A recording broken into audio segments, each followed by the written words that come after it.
MM குக்கிங்கில் என்ன பார்க்க போகிறோன்னா சம்பா ரவை கிச்சடி. வாங்க இதை எப்படி செய்கிறதுன்னு பார்க்கலாம். கொஞ்சமாக நெய் சேர்த்துக்கலாம்.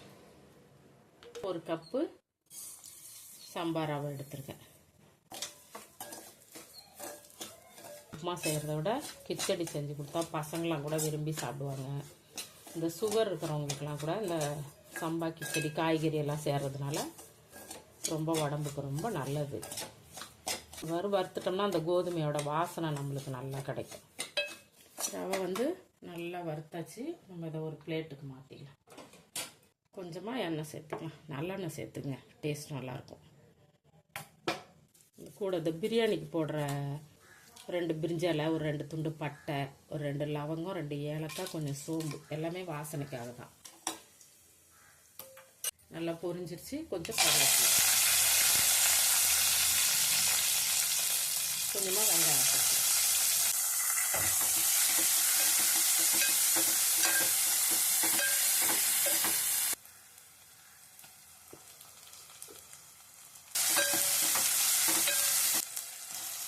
தக்காளி சேர்த்துக்கணும்.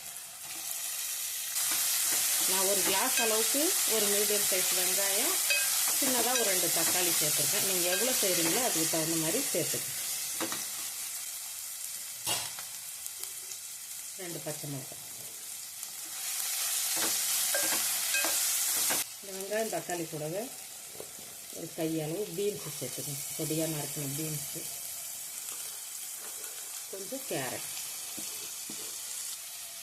கொஞ்சம் உருளைக்கிழங்கு.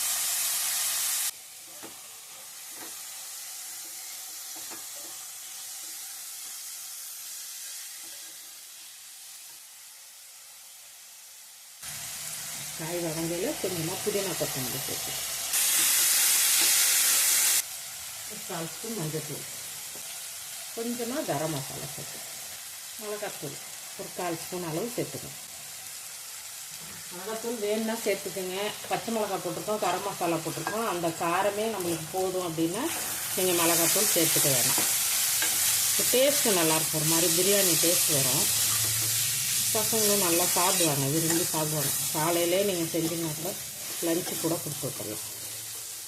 கப் ரவை எடுத்தேன். இதுக்கு நான் 3 கப் அளவு தண்ணி சேர்த்துக்கிறேன். இன்னும் கொஞ்சம் குழவாக தான் வேணும் அப்படிங்கிறவங்க ஒரு 1/2 கிளாஸ் கூட சேர்த்துக்கலாம். நீங்கள் சேர்த்து இதுக்கு தேவையான உப்பை சேர்த்துக்கலாம். போட்டெல்லாம் தண்ணி நல்லா கொதிக்கட்டும். எல்லாம் சேர்ந்து நல்லா வெந்து தண்ணி கொதித்து வந்துடுச்சு. இப்போ நம்ம அந்த ரவையை சேர்த்துக்கலாம்.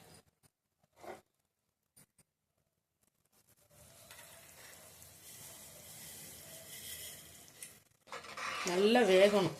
கோதுமை ரவை மாதிரி உடனே திக்காகாது. இது நல்லா வேகணும். அப்படியே நல்லா வெந்து வந்துடுச்சு பாருங்க. இந்த அளவு வேகணும். கிச்சடி சூப்பராக வேகணும். இன்னும் ஒரு 5 நிமிஷம் இருந்துச்சுன்னா சிம்மில் வச்சோம்னா கிச்சடி ரெடி ஆகிடும். ஒரு 5 நிமிஷம் நம்ம இப்போ தான் சிம்மில் வைப்போம். சூப்பராக ரெடி ஆகிடுச்சு பாருங்கள். மேலே கொஞ்சமாக நம்ம நெய் சேர்த்து,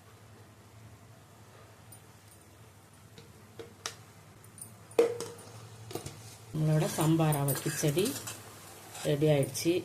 நீங்களும் உங்கள் வீட்டில் செஞ்சு சாப்பிட்டு பார்த்துட்டு எப்படி இருக்குங்கிறத கமெண்டில் சொல்லுங்கள். லைக் பண்ணுங்கள், ஷேர் பண்ணுங்கள், சேனலை சப்ஸ்கிரைப் பண்ணி சப்போர்ட் பண்ணுங்கள். நன்றி.